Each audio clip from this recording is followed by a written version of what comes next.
Is really scary. And I was actually last night talking about something called the Satan bomb. And what I talk about is the idea of this country leaving its morals aside and literally just throwing itself on the altar of evil for the sake of putting forward an agenda. And this is how desperate people are. And it's really sad to see this. I had said that the Arch of Baal, which was this Palmyra arch that was the 3D printed by a digital archaeology company, had been erected on the day before the judicial Senate hearings, and the idea that perhaps what this arch represents was the very thing that they were discussing actually in those hearings, such as, well, it was the Arch of Baal in Palmyra, which is in Syria, that was actually brought down by ISIS. And this group decided they wanted to make a replica of it. They wanted to tour it. They put it all over.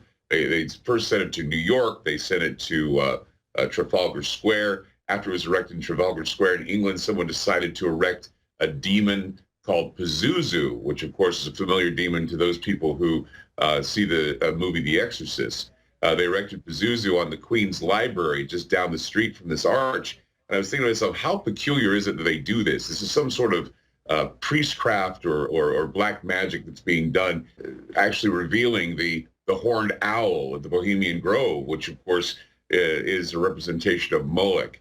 And Moloch, of course, is also another way of describing the horn god Baal. And what Baal represents significantly is or specifically, what it represents is sexual perversion, baby sacrifice, all these things that they did. It was a horn god that they would put a child in the arms of this horn god, and they would pull a lever, and then the baby would drop into a fire, much like what you see at the Cremation of Care. And so when you have an arch being set up before the testimony given with, Ford Kavanaugh, and you know that everything they're talking about has to deal with sexual perversion, abortion, all of these things, baby killing. I mean, it all seems to come together. And what's interesting is one of the first points that were made was, I think it was White House. Sheldon Whitehouse said something to the effect, he said, "Do you know what the devil's triangle is?" And of course, we all know that there's this place out in Bermuda or whatever. But no, they were referring to what would be a sexual menage a trois, if you will. And I just thought, wow, that seals it right there. They're talking about all of this, including some sort of perversion, sex magic. It's exactly what it is. It is sex magic. And what is even more frightening is that the ricin attacks also has a sort of a occult significance, as when ricin was sent to the president, sent to Ted Cruz's office, it was done on a day where the moon had entered into Gemini, and the twins' names are Pollux and Castor. Ricin is made from castor beans. And I thought that was also significant. And also the day they apprehended the suspect, William Clyde III from Logan, Utah, there was an incident in Georgia where someone had beheaded 12 goats and their heads were floating in the Chattahoochee River in Georgia. So a lot of weird devil type of activity going on. Well, there have been a lot of polls lately that have said that a lot of young people today are more into secularism. They're looking to science to find the answers to a lot of spiritual questions. And this is something that I think is quite disturbing, because what this is we have failed in a lot of ways, I think. We have failed in teaching our children a lot of things regarding spirituality, teaching our children a lot of things that, put them in a position to be, believers in God, or at least having a spiritual sense. But the spiritual sense is completely destroyed. And this is something they're grooming Generation Z for. And I said this, I said, the future isn't about you and me, it's about Generation Z. And they know this. They know that if they can get them while they're young, and having teachers go in and giving them the globalist oratory and all the things they do, they know they're going to have these kids prepared for accepting this new world order, which would be a new world order, not just in in government, but in religious beliefs and a number of other things that they're going to be trying to push on people. And so a lot of kids, a lot of young people today are turning to the occult.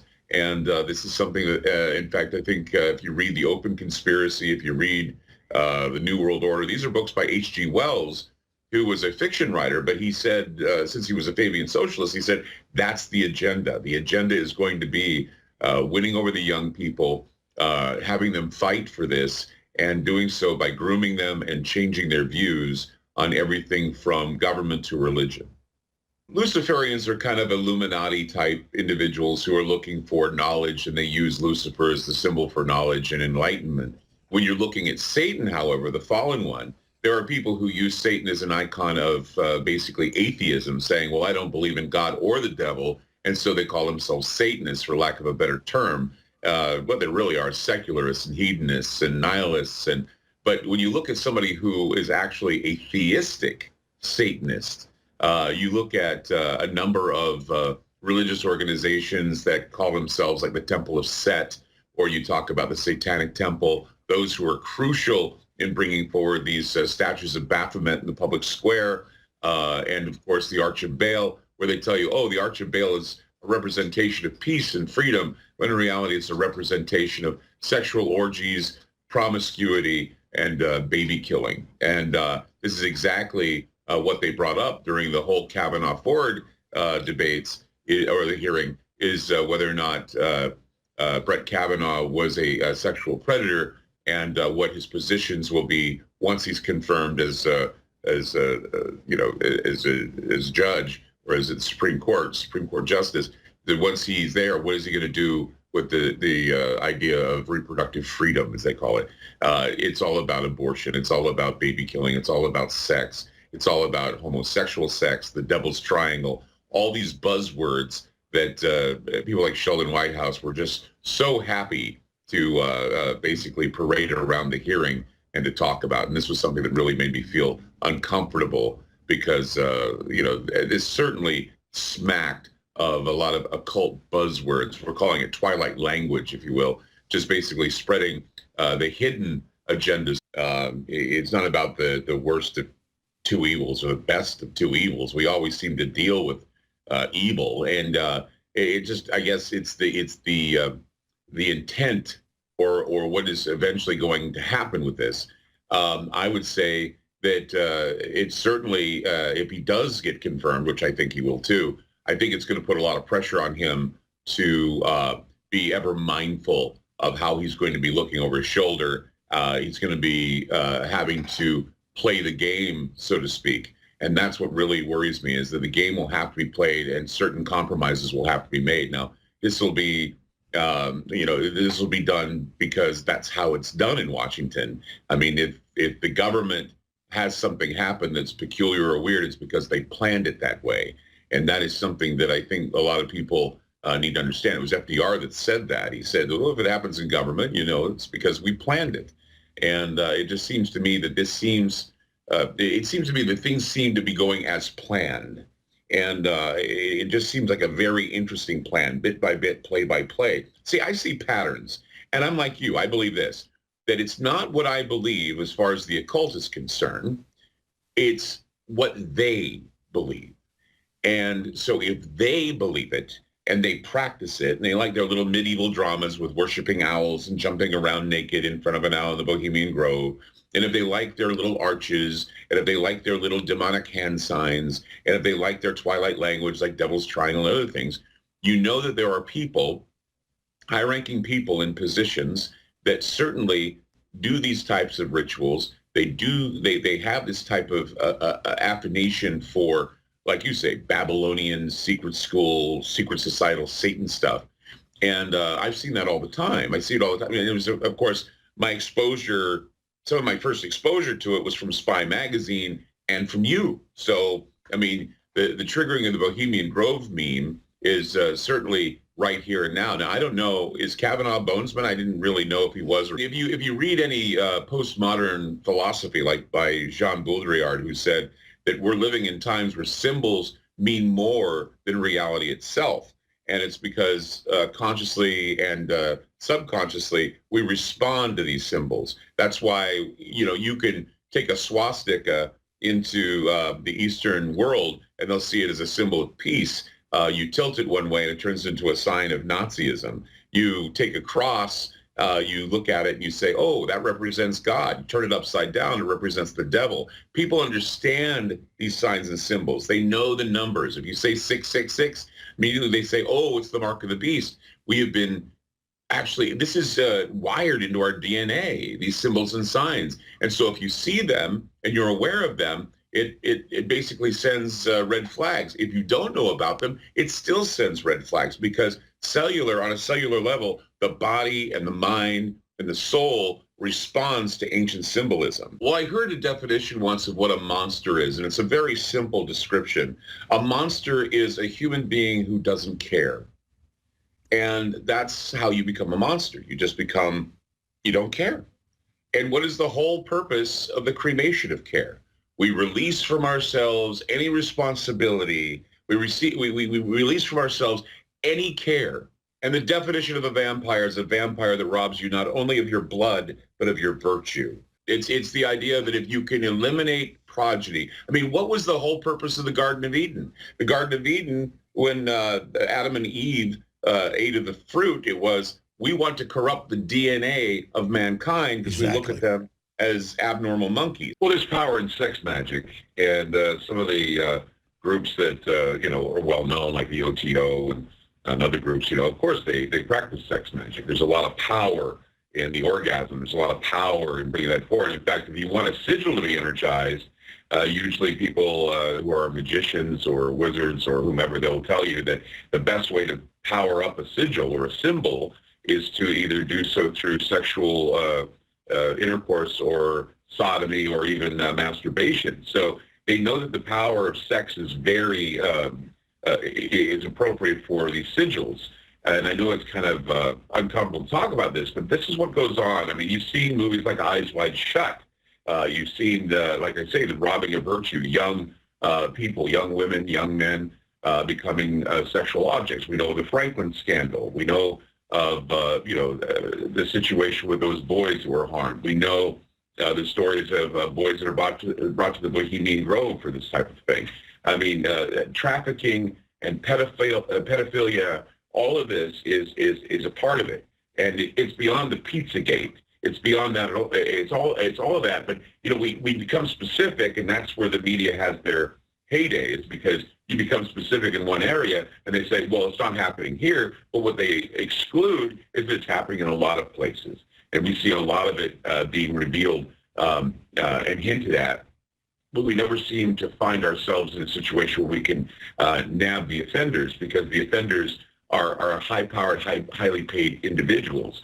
And so, what the Me Too movement doesn't do is it doesn't identify some of the perpetrators who have actually harmed young children. We hear the women, but soon I think the next one will be the hysteria regarding children who may have said they've been harmed. But if you notice that most of the big players are never identified, and in the double standard we have, Kavanaugh being under the microscope, but never do we ever go back and say, well, maybe we should put Bill Clinton to the fire, and all the others who participate in the sexual rituals of Bohemian Grove. Well, I mean, in the beginning, if you remember going back in history, they had the Martinists, and the Martinists had no morals whatsoever. They were the secret society that did just that. It was sexual magic and things of that nature. Aleister Crowley, of course, was a sex magic provocateur, and he would raise from many of his rituals what is called the homunculus, which is a creature that does the bidding of its master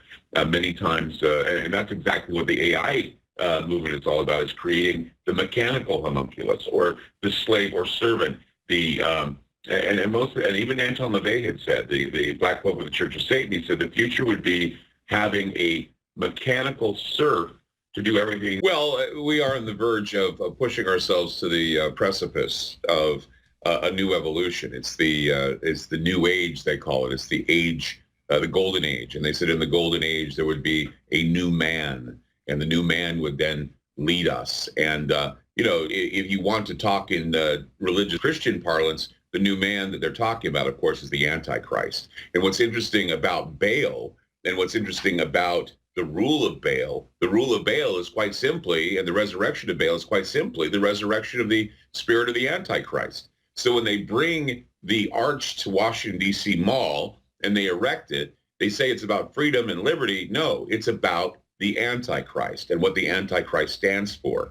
And I've noticed that there have been so many stories as of late which would indicate that whoever is behind this, they're certainly either using symbols and signs of the eschaton to bring people into hysteria, or we're seeing a fulfillment of what we read in the book of Revelation, the book of Daniel. And this is something that, of course, most Christians, if they're awake, know that this is simply some signs of the times that need to be addressed.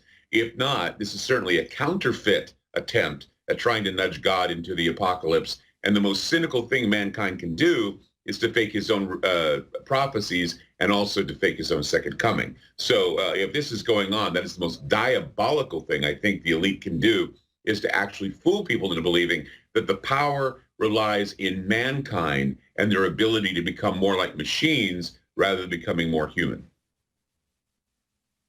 What they're doing is they're certainly concerned about consciousness. They're looking into things like panpsychism, and they're wondering, why is it that we have the type of consciousness we have? What is it that makes us who we are? They're tapping into the brain. They're looking into the DNA. They're using DNA and they're using brain signals. I've been covering lately the stories that have been coming out of science lately about what is known as synthetic intelligence, where they are now determining that many of the relationships now, if you want to go here, this is something even more peculiar. The relationships we've had in the past with so-called aliens have been nothing more than relationships we've had with thousands of year-old synthetic intelligence, where the synthetic intelligence has been in the background controlling everything from the very beginning. And you look at what the future holds. I mean, they're talking about the singularity where computers become smarter than humans. I mean, the closest thing we have to the singularity right now is the blockchain, which is a ledger that continues to grow and grow and grow and grow. And what it developed was a way to actually get humans to make it grow bigger, and that was cryptocurrency. The thing about cryptocurrency is that you make money actually with things like Bitcoin and other things. And what it is it's the blockchain basically feeding us what we like. The blockchain realizes, hey, these humans who want to build me up, they like money. I'll give them money, and they'll continue to watch me grow. And so what we're literally constructing is our own form of mammon. We have the mammon demon with regard to the blockchain, which is holding us all hostage with the money and the decisions with the Internet of Things. We have a social credit system that's going to be employed, brought to us by China. Google right now is doing something called Operation Dragonfly, which they're preparing us for a social credit system. What this is it's full spectrum control, Alex. That is the end game. Full spectrum control, where they'll be able to have everything pretty much marked, pretty much cataloged. And it was Julian Assange, the last broadcast he made from Ecuador, he was saying that be aware that they're about to use something called evil dust, that they're going to be sprinkling everywhere like confetti. And of course, China has developed some really amazing things in nanotech. A lot of people don't know this, but the nanoparticles have already been released, and we have them in our bodies. Pretty much everything from the blade of grass you stand on to your animals to even what's inside of you is going to be marked and cataloged with your own little number called your social credit score. The big decision mankind has to make is whether or not they want to be ruled by algorithms and machines. The reason why I think people are becoming more irritable and aggravated is because they don't realize that they're being controlled by the invisible algorithm. The computer's not only reading your mind, it's making choices for you now. And as much as it advances, you realize that machines, when they get enough intelligence, they'll realize just how much of a threat we are. They know that we can turn them off. And so just unleashing them the way they do and not having control of them is something that Elon Musk told us about. I mean, hell, they've got the D-Wave computer now that has a heartbeat, for crying out loud. And Geordie Rose, the man who put Kindred together, said, well, guess what we have, guys? We have a computer that is literally capable of opening up a portal and bringing through what would be considered the same creatures that H.P. Lovecraft talked about. And I'm thinking, are you kidding me? I mean, he said that during a TED Talk. And I was like going, then they have the ability to rip open time, space itself and bring through it demons or whatever they want to bring through to try and get it to perform the way they want it to. And it's going to backfire eventually. And one day we're going to learn that we should not be doing what we're doing and abusing our power. They want to hand the power over to what is known as a synarchy. The synarch has always been the divine rule from the shadows, the hidden hand. And, man has taken that mantle. Some of the elite have taken that mantle. But of course, now they no longer want the mantle given to themselves. They want to put the honor back into unknown gods. Something that was talked about in the Bible is what the Antichrist would do in the future. They have no consideration for humankind. They believe that their calling an election is made sure on some other planet or some other dimension. And so therefore, they're willing to take us all with them. And we have no choice. And we do have a choice. We just have to be aware now how it begins. If you want to know what the future holds electronically, you need to read Zbigniew Brzezinski's book about the Technotronic era. And I even have a book out called Transhuman Substantiation, The Truth About AI and the Singularity, that's out right now on Amazon. And I started writing in 2016. And I said in 2016, the biggest unfortunate event is that our candidates, Hillary Clinton and Donald Trump, are not talking about the innovations that can just up and kill us one day. Well, they've said, don't take away our ability to play God. If you get in our way, we'll kill you. They've said that before. They've said things like, look, we're playing God. Get over it. We want to play God because we have the power, ability, and knowledge to play God. And that, of course, is a Luciferian idea. The Luciferian idea is God doesn't exist, so therefore I'm going to be God. You don't need to destroy God to get rid of God. You just need to ignore God to get rid of God. That's one of the things that Joseph Campbell said. He said, you know why nobody worships Zeus anymore? Is because we ignored Zeus. But yet again, you got people like Macron, the French president, who when Donald Trump spoke out against globalism, he said, I'm willing to take over the reins of power of the UN. And before he was elected in France, he said, I want to rule France like Jupiter, which of course is the equivalent of Zeus, which is the god above our God. You look in the Bible, Pergamon is the Satan's seat, and it's the Satan's seat of Jupiter, which was actually rebuilt in Berlin. And Hitler spoke from the very altar of Pergamon, and so did Barack Obama. And nobody talks about that. And that's exactly what he did. He spoke from the seat of Pergamon. And now we have an arch in Washington, D.C. Come on, these symbols mean a lot. They're occult symbols,